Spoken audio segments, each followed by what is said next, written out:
Are you guys experiencing the same type of shift we are or no? We're about 9 to 10 months supply every single Okay. month. And then after the interest rates doubled, every single year we've seen 40% drop in sales. It's not getting any better. So we're seeing people quit. We can do this all day. When everybody is contracting, we are expanding. And it's the top 1% that will make all the money. EXP, It's going to be one of 4 companies that are going to capture all the agents. This is the best environment you could possibly have. In your marketplace, it's shifted into like a buyer's market where you have like 10 months supply of inventory. Is that correct? Absolutely. We're in that 10%, absorption, meaning 90% of the homes aren't selling every single month. And it reminds me of this story in The Dark Knight in the movie Batman. He's fighting Bane. He starts to give it to Bane and doesn't really affect him at all. And he, because Batman gives him like his hardest punch and he's like, and he looks at him and he's like, oh, victory's made you weak.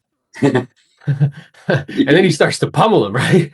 So What does that mean in this context? Well, agents prior to the last 3 years experienced basically like a decade of upward trending market where the skills that are required in order to move inventory, like price adjustments, like the pricing portion listing presentation, like presenting offers that come in less than the asking price, or negotiating inspections because those pesky buyers are actually asking for things when they do an inspection. These are all skills that are relatively new to agents that have never experienced this environment before. Would you agree with that? 100%. I think they were probably working on how to win out of multiple offer situation and being a buyer's agent. And as you get a listing, it's a paycheck. That's right. Right now, the listing is almost like a nightmare. Yeah, dude. Where inventory swells, and now it's like an issue of like servicing that inventory. I mean, I distinctly remember me and you coming up and having conversations where it's like, hey, in that market in 2008, 9, 10, one of the metrics, one of the KPIs that I measured, it was contacts, listing appointments, and price reductions. I was having to get 10 price reductions a month just to move inventory. I teach agents this today. They have never heard of it, it seems like. I said, you know what? The number of price reductions that you get today, it will equal to the number of deals that you do in the year. So if you get 50 price reductions, you're likely going to get 50 deals. And that was like, oh, what are you talking about? I'm like, well, it's true. I mean, so what is this thing you call a price reduction? No, oh yeah, we hop on calls because we do those role plays together, and it's like they're like, no, like we're the best price one in the building. You're like, that doesn't mean anything. You know what I'm saying? How are you going about? Because I know you have a large organization, EXP, one of the largest at 1,400 agents. I know that you're a steward and kind of a guide for that group, not only for your local team that is one of the top teams in Canada. How are you equipping them not only with the mental maps that they need, like, hey, it takes what it takes. You must get skilled at framing the pricing portion of the presentation, price reductions, and then go about ensuring that they're really doing the things that are necessary, like role playing practice, to really acquire those skills. I've been very loud about working on price reductions as part of your schedule. It's not an optional thing anymore. Every single day, you got to think about which one of my listings aren't selling. So you got to go out there and have the conversations immediately. That's right. I say prospecting, lead follow-up, going on appointments, negotiating contracts, and working on price reductions is part of your income producing activity. It's not an optional activity anymore. Because me and you can, teach people what to say and how to say it. We can give them environments like, the role play that we do. We've been doing that for years, and that's great and helps a lot of people. At the same time, I find that there's a lot of internal friction that actually prevents people from having these conversations. What do you think that is? On my end, I think it's the conversation that they have to have with themselves is that it's not your fault. They bought the property with me. You sitting on a couch and I'm like, John, it's not your fault. I'm like, come here, John. It's okay. It's not your fault. We need that hug. I think we need the hug. It's really not your fault, because if the market goes up 200K and you bought them the property, do you think you're entitled to any of that 200K? No. And they made the decision, not you. Your job right now, if it's your fault if you don't tell them faster, that is your fault. Mm-hmm. It's not your fault that they lost 200K. They need to sell. They need to sell. If I see something in the tests, just like a physician, if they saw something in the test and they don't tell you because they didn't want to hurt your feelings or they didn't want you to get upset, that's called malpractice. So it's our actual professional duty and obligation to set aside our internal issue with conflict and share with them what the marketplace is showing. Now, there's a skillful way to do that to help them to self-discover. I was doing a live event, John, you'd laugh, dude, where this guy was like, yeah, I was sitting with a seller and they told me they wanted an outrageous price. And I was like, well, how'd you come up with that? And I'm like, well, you know what you're communicating with your tonality? You're an idiot. It's like, that's probably not going to work. There's a skillful way to do that. But the first step is these internal beliefs like, hey, it's actually my job. They're hiring me to give them the information that they need in a skillful and professional way to help them to make decisions that helps them to get what they want. I think we're wired as humans, the vast majority of us, where we really detest any type of conflict. So as a result, we run away from it. Like we do it in our personal lives, but like it spills into like the professional world. What are your thoughts on helping people overcome that internal kind of issue with conflict and politely confronting people? That's what I call it. It's like polite confrontation. When people say things that are unreasonable, like politely confronting them. When they suggest something that doesn't make sense, politely confronting them. Yeah. I mean, one thing is role play to really get skillful at the polite confrontation. But the other thing is, if you don't like confrontation, try having conflict with your bank account. Yeah. You know what I mean? Like it's either confronting that or confronting the uncomfortable conversation that you need to have on a daily basis, which is prospecting the high rejection sources and having those brutal price reduction conversations for the third time with the same seller. Or you're going to look at the conflict with your bank account, which is, I have no money. Choose your pain.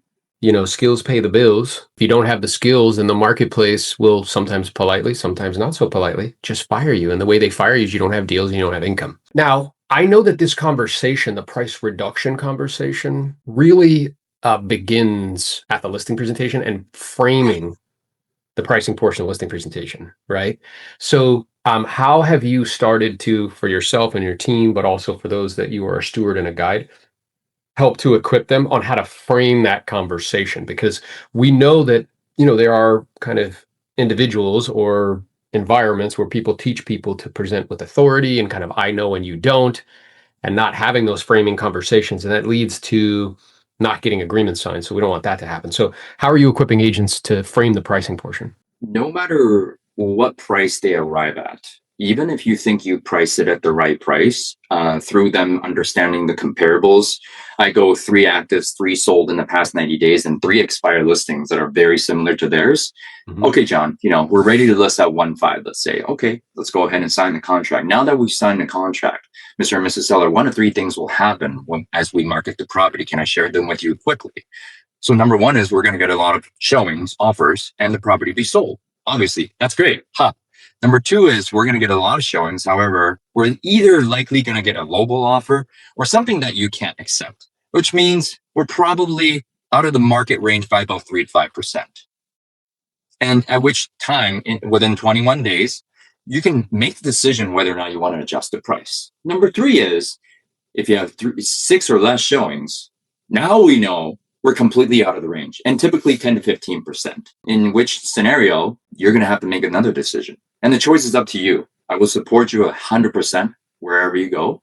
I'm going to go ahead and begin marketing the property right away and communicating with you on a daily basis for the first 2 weeks. That's how it's professionally done for all those that are listening, right? So, and that comes from, I know, nauseating, disgusting amounts of practice to be able to, right on the spot, just kind of get into that. And what I really like about what you're kind of deploying there is your, from, we've been doing this for a while, but now I have language to describe what it is that we're doing.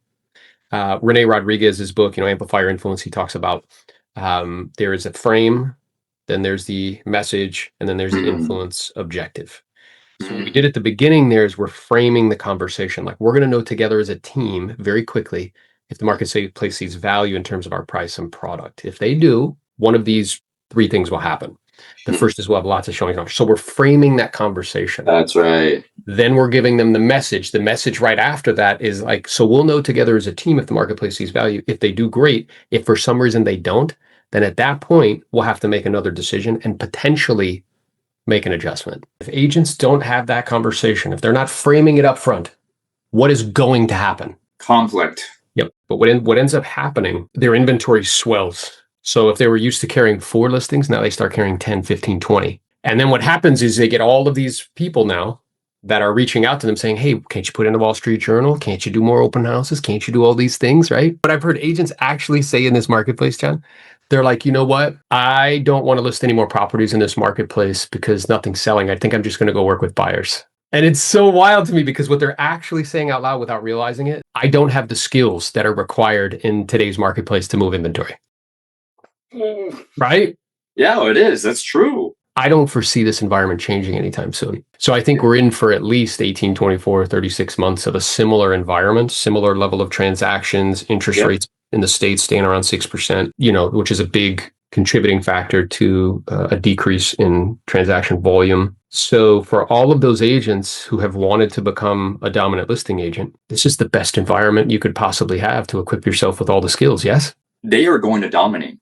Because a lot more agents are going to be quitting in the next few years, and it's the top 1% that will make all the money. So, you and I'm in our groups, we're super excited, right? Because we have the know-how, we have the mindset, right? When you combine the skill set, and the mindset, they're going to become unstoppable in the next few years. So I'm excited. Yeah, and what that makes me think about is that same story with Batman, because like as they're fighting each other, Batman realizes that he's bit off a little bit more than he can chew. So he takes out, from his utility belt, and he throws these little devices, Chinese stars or something, and he knocks out all the lights. And Bane says, oh, he's like subterfuge, kind of like trickery. And what he says to him, which is very interesting, and it's applicable to this conversation, he says to him, oh, like you merely have adapted to the dark. I was born in it. So we came up in this game in the dark. Like everything was collapsing in my marketplace. 50% was short sales or foreclosures, right? People are scattering, like agents are scattering like ants, like getting out of business left and right. Everybody's telling me it's the worst possible time to sell real estate. And both of us stacked a disgusting, nauseating amount of time on the skills. We both made a concerted, conscientious, purposeful effort to consistently make 20, 30, 40 contacts a day, whatever it was, 5, 6 days a week. We learned how to have the framing portion of the price reduction conversation. We learned how to get price reductions. We learned how to negotiate offers that come in less than the asking price. And as such, we wouldn't be on this call with each other if we hadn't have been in that environment. It's true. It's completely true. So, I think if we ourselves reframe this environment as the perfect opportunity for you to learn the skills that are required to list property in high volume, and you get into the right ecosystems, you get around the right people who actually have that knowledge, because most people teach mindset because they can't teach skills. How did you go about in that environment acquiring those skills? Because it's not something that you can get from a book. Well, I had debt, right? And I was very motivated, and I had big goals in spite of what the market was doing. So you have to really focus on, why are you doing this really at the end of the day? So when your mindset is like, I have no options, then you're just going to go. And the agents that I see is succeeding in today's market, their backs are against the wall. It's either they make it work or they're going to go get a job. And whichever way you go is okay. But the ones that are like, you know what, John, I got no option. I'm all in. That's what I want to hear. Because when you're all in, you have no choice but to have that price reduction conversation. That's right. Because your coach told you to, and you're going to go do it. It's the ones that are like, if I don't have this price reduction conversation, I can still live another 6 months. I can't be more motivated than you about you achieving your goals. You can't be more motivated than the seller about selling their home. If they're not a motivation level 8, 9, 10, MTFO, like you always say, and we get that from you, like just move on. Because you got 12 listings, you got to give one up to get a new one. That's right. Or else you're going to burn out and say, I want to work with buyers now. So thinking that you cannot have that price reduction conversation is an error in judgment. Thinking that you don't need to stack time on top of that skill set is an error in judgment. That you don't need to, have the framing portion, like pricing portion, listing presentation conversation, that's an error in judgment. Kind of thinking to yourself like, hey, I'm just going to cross my fingers and hope and wish and pray rates come down so it makes my job easier. That's an error in judgment. And if you keep compounding that over time, like it just leads to, unfortunately, to a place where need a new script, which is like, would you like fries with that, man? Like you're gonna have to do something else. If we can inspire our groups to think the way top 1% think, which is when everybody is contracting, we are expanding. And this is the biggest opportunity I've ever seen for agents to take over as much market share. And like you say, get your unfair share in the next 3 years, because it's going to happen. People are quitting quickly. Yep. And you're going to get one deal more per month just by people quitting. So if you just stay in the game, you don't even have to be that good. And you're going to get calls because you're out there prospecting, hustling. Right? And then you're going to get good as the years go on, as you stack your skills and stack time on top of that. You're going to become top 1%, 0.01%. So I'm super excited for all of our groups because we think the right way. EXP thinks the right way. It's going to be one of 4 companies that are going to capture all the agents. It's going to be Compass, it's going to be EXP, and then 2 other ones. So I'm excited about the opportunity going 2026 forward. It's the biggest opportunity for you and I. The guys who are listening to this in our group, or people who are listening to this outside of our group, we can do this all day. And we want to inspire you to be able to do this all day. If anybody out there wants to connect with you or, just has any questions or whatever, he's the real deal, guys. He will make time for you. He'll have a conversation with you. Where should they reach out? I appreciate that. Psy Real Estate on IG. I'm all over it. I scroll too much. I will scroll to your DM. And I will be able to help. So thank you. Awesome, man. Well, listen, I appreciate you, brother. I look forward to seeing you soon. It's easy to believe a convenient lie. What's the convenient lie that agents are telling themselves right now? The market sucks. What's the truth? You don't know how to price property. Back in 2021, when everything was selling over asking price, that also had nothing to do with you, even though you wanted to take credit for it on all your posts. Now that prices are coming down, you know what you're saying? Oh, no, that had nothing to do with me. When we sold her for $50,000 asset, that was all me.